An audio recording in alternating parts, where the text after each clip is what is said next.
Ndiaye laa tudd nekk le principal du CM de R100 depuis octobre 2021 balaa loolu nag jaar naa ci yeneen école.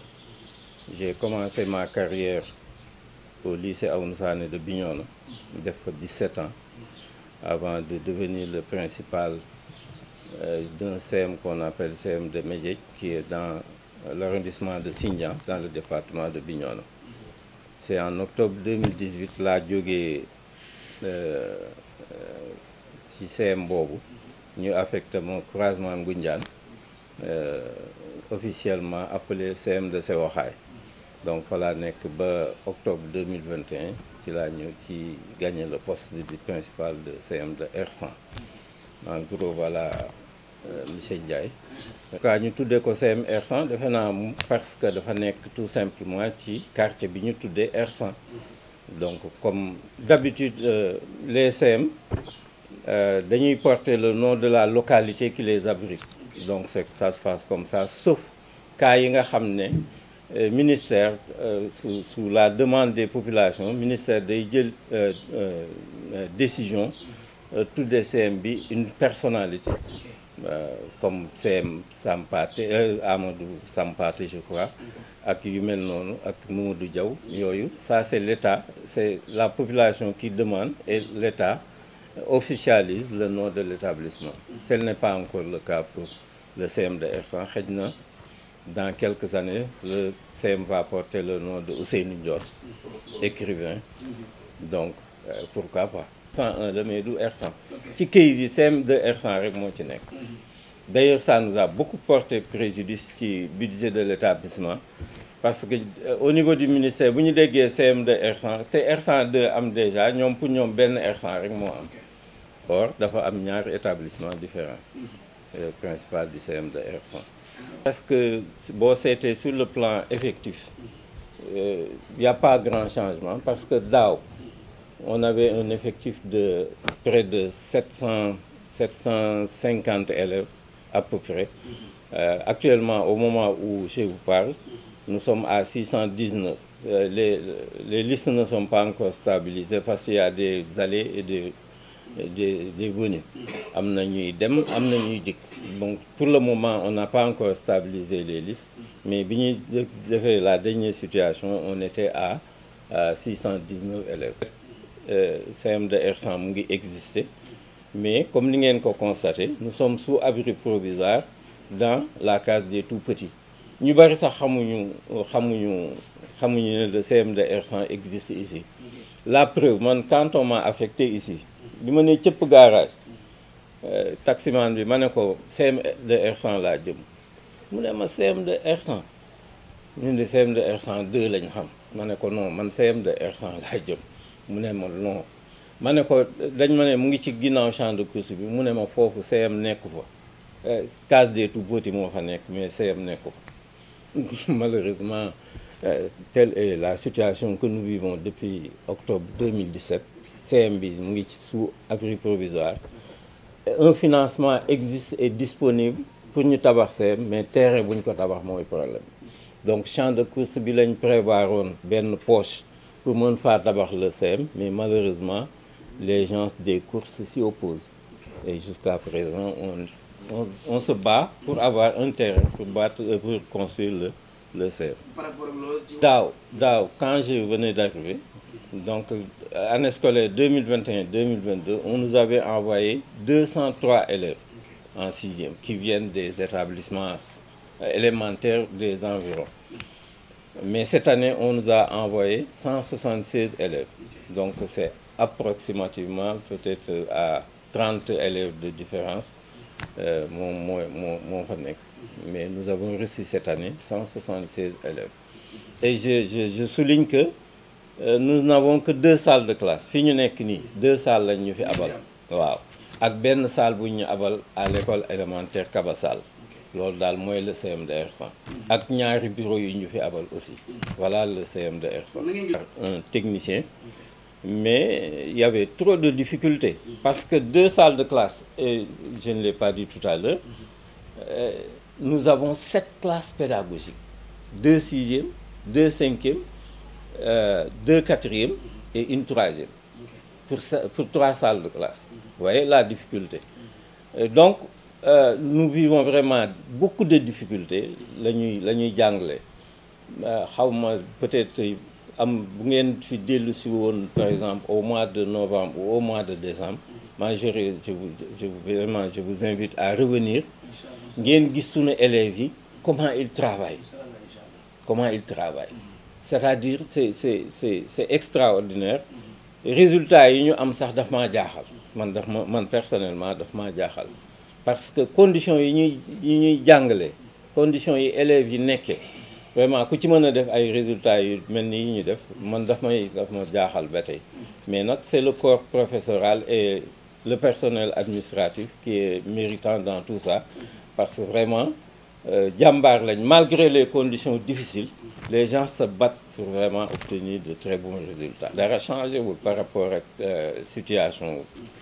Et vu le rythme d'arrivée de demande, monsieur Ndione li mu tiim nii ay demande de transfert pour ñëw ci CM bi la.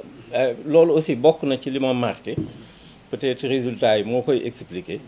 Malgré que les conditions sont difficiles, mais les gens continuent à accourir vers le CM de R100. loolu daf maa jaaxal. Man explication bi ma am pour le moment mooy ne peut-être les bons résultats que nous avons fait. Parce que yeneen CM ñu ngi fi ñu nekk ci conditions yu baax te bi ñu demee BFM on les a battus, donc am de meilleurs résultats. La preuve, ñun jury bi nga xam ne ci lañ composé les 5 premiers du centre étaient du CM de R100. Donc pour dire tout simplement que vraiment le personnel du CM de R100 abat un travail extraordinaire. Nous sommes à 62% de réussite au BFM. Donc alors que les autres traînent avec des 40, des 30, mais nous sommes allés jusqu'à 62%. Donc pour montrer que vraiment, malgré les conditions, les gens se abattent un travail extraordinaire. Autorité, hein, il faut dire que mes devanciers, ñi ma fi jiitu ak surtout l'APE, def nañu ay démarches yu bari pour que vraiment ñu construire le CM depuis sa création. Me saluer au passage vraiment l'engagement du président de l'association des parents d'élèves, Talla Diagne, qui était aussi surveillant ici avant de prendre sa retraite. Vraiment bokk na ci ñi nga xam ne ñu ngi xeex pour que le CM vraiment ñu tabax ko. Bon, au niveau des autorités, on a envoyé vraiment tellement de courriers. Lu mot 5 courriers jóge na fi yenn yi jaar par la voie hiérarchique, yenn yi ñu yóbbu ko directement au niveau des ministères, surtout le ministère de l'Éducation nationale et le ministère des Sports, parce que comme ñoom ñooy gérer le champ des courses, donc on avait adressé par exemple une demande au ministère des Sports. À l'époque Makhtar Ba moo fa nekkoon. Bon, il nous a accordé une audience, mais dafa coïncider avec la campagne électorale mu boole ñu ak son secrétaire général. Ñu dem def une délégation, man la woon le président de l'APE qui mu tudd Talla Diagne, ensuite son adjoint, ensuite ñu am benn professeur ak benn surveillante. Donc ñun ñoo def délégation ñu dem. Quand le secrétaire général nous a reçus, nee na ministre bi jot na le courrier, mais moom li mu doon suggéré mooy ñu jaarale ko par le ministère de l'Éducation nationale ci lay gën a gaawe. Bon, bi ñu ñëwee ñu bind suñu courrier ne comme daf ne nañ ko jaarale par la voie hiérarchique, suñu premier chef hiérarchique mooy IEF. ñu dem IEF, mais IEF bi mu ko gisee daf ñu xamal ne comme courrier bi initiative bi les parents d'élèves ñoo ko jël, moom du ko mën a signer parce que ñoom dépendre ñu ci moom. Effectivement texte yi li ñu wax mooy l'association des parents d'élèves, c'est un partenaire de l'école, mais c'est pas un membre de l'école. Donc c'est à cause de ça le IEF wax ne vraiment courrier bi moom mënu koo signer. Léegi ni ñuy mën a def daal mooy ñu jéem a seet peut-être passer par la gouvernance, la sous-préfecture, la préfecture, la gouvernance, peut-être mu yéeg, mais moom du sunu du supérieur hiérarchique ou association des parents d'élèves. Donc mais les gens continuent à se battre dans ce dossier jusqu'à présent, parce que c'est M. Yankhoba Diattara qui est maintenant le ministre des Sports. et même avant qu'on le nomme ministre des Sports il était impliqué dans le dossier il paraît que jël nañ dossier bi jébbal ko mu ne dina ci taxaw donc on a de l'espoir comme Yankhoba Diattara mooy ministre des Sports maintenant xam na espoir am na pour que ñu libérer la portion te ce qui est je ne sais pas ce qui est un peu bizarre dans tout ça mooy ñun poche bi ñuy laaj dans le champ des courses waa champ des courses duñ ko utiliser parce que c'est la partie qui se trouve de la hawla wala quwwata illa billah ubbi tey jàng tey daf may reeloo toujours bon parce que les conditions ne sont pas réunies pour que ubbi tey jàng tey mën a am mënta non parce que boo seetee par exemple reste Burki semaine passée rek ñu on a débloqué 270 000 francs pour réparer des tables bancs et nos élèves ça c'est à 4 5 voire 5 par table banc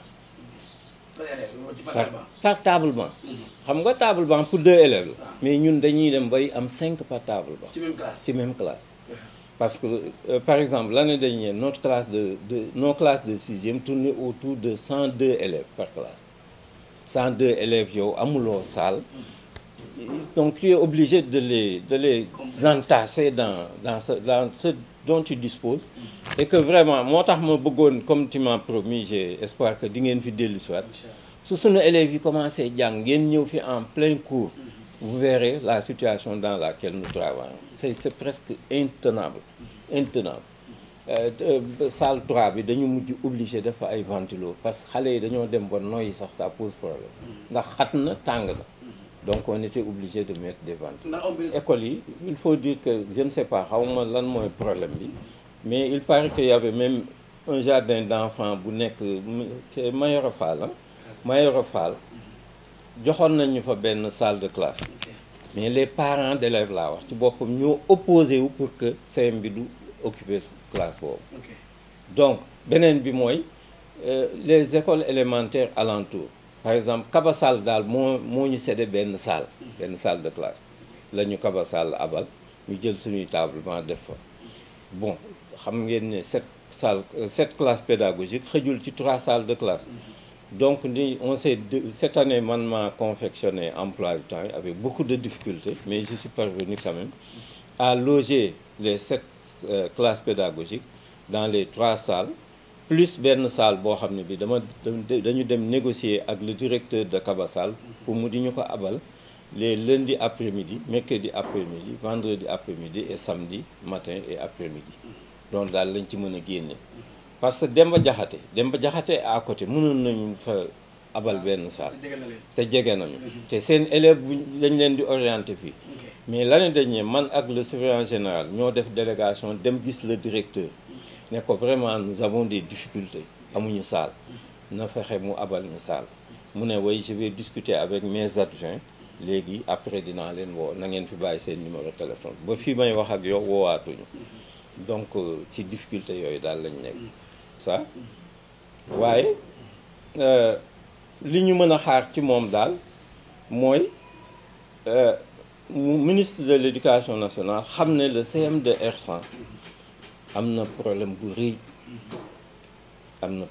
rëy ndax amuñu locaux nous sommes sous abri provisoire depuis octobre 2017 et vraiment c'est dans des difficultés énormes que nous travaillons vraiment nit ñi war nañ cee jàpp gestu CM de R100 yaakaar nañ ko parce que bon boo seetee ambition ministère de l'éducation nationale c'est l'éradication des abris provisoires il y a un programme spécial boo xam ne bi dañ ko taxawal pour abri provisoire bañatee am Sénégal te ñun je pense que nous constituons yeneen écoles yi sax da ngay am benn bâtiment am 2 ou 3 abris provisoires ñun lépp ci abri provisoire y compris le bureau du principal le bureau des surveillants lépp abri provisoire monsieur le maire Ousmane Diagne mooy la seule autorité boo xam ne bi gis nañ ko mu impliqué wu ci école bi de façon vraiment très engagée mën naa laa woon fii sax ay photos yoo xam ne moom moo présidé daaw les journées culturelles du gouvernement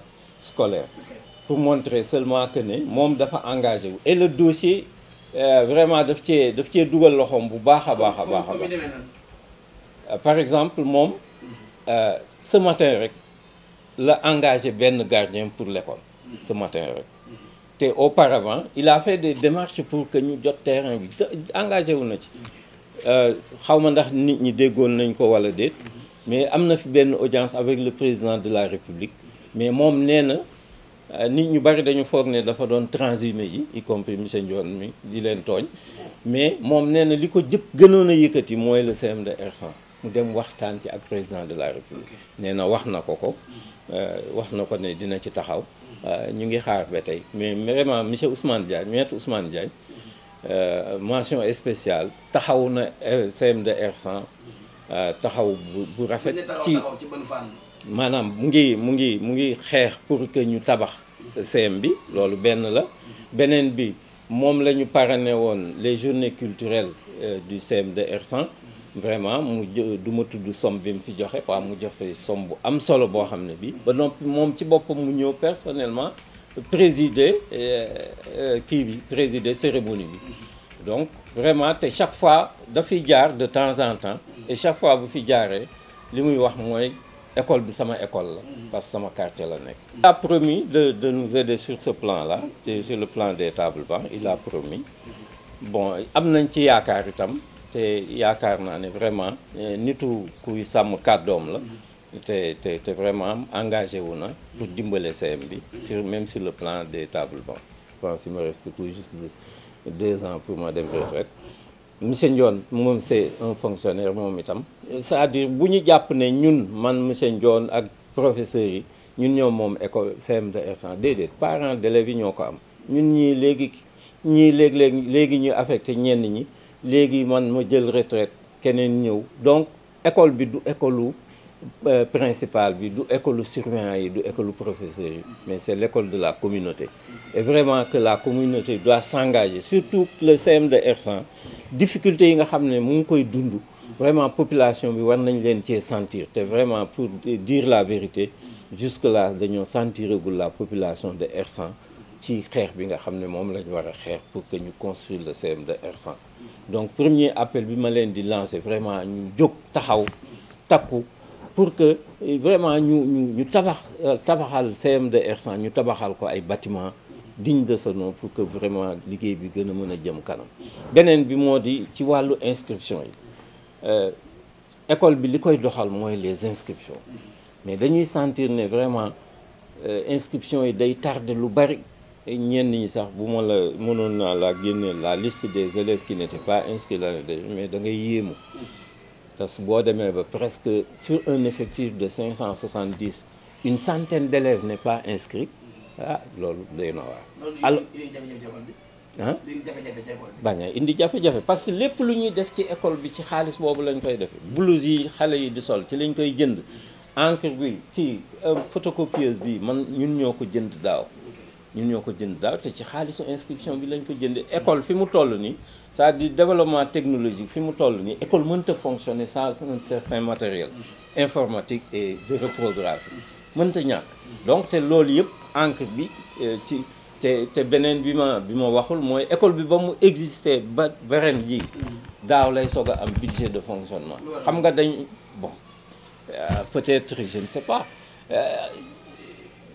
mënuma ko comprendre daal parce que CM yi existé yëpp mën nañu comprendre nga am une année nga fonctionner sans budget de fonctionnement mais pendant 4 ans 5 ans mosuma ko gis dans mon expérience de principal et d'enseignant bon doo comprendre benn explication bi ñu ma joxoon mooy l'existence des 2 R100 ñu foog ne au niveau du ministère des budgets bu ñuy élaborer budget bi bu ñu gisee ñaari R100 yi ñoom dañuy jàpp ne dañ ko doubler quoi donc ñu éliminer benn bi malheureusement ça tombe toujours sur nous. amuma benn problème ak ñoom vraiment personnel bu disponible laa fi fekk boo xam ne bii bon vraiment amuñu benn problème amuñu benn jafe-jafe.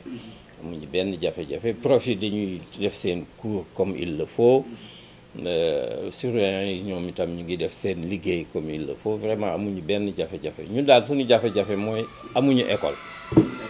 D'ailleurs ça avait soulevé un tollé lors de parce que réunion de rentrée daaw bi may soog a agsi IEF dafa convoqué benn réunion de rentrée ensuite il a demandé au nouveau chef d'établissement de se présenter. ban bi mu sama tour jotee ma jóg taxaw ne c'est monsieur Ndiaye le principal du futur CM de R100 ñëpp ree. Malheureusement, ça a un peu déplu à l'IF, mais il a compris après quoi. Il a compris après. Parce que pour moi, le CM de R100 n'existe pas pour le moment. Hein. Pour le moment, non. Moi, tout petit. Et M. Ndion est là. C'est tellement difficile. Avec les enfants,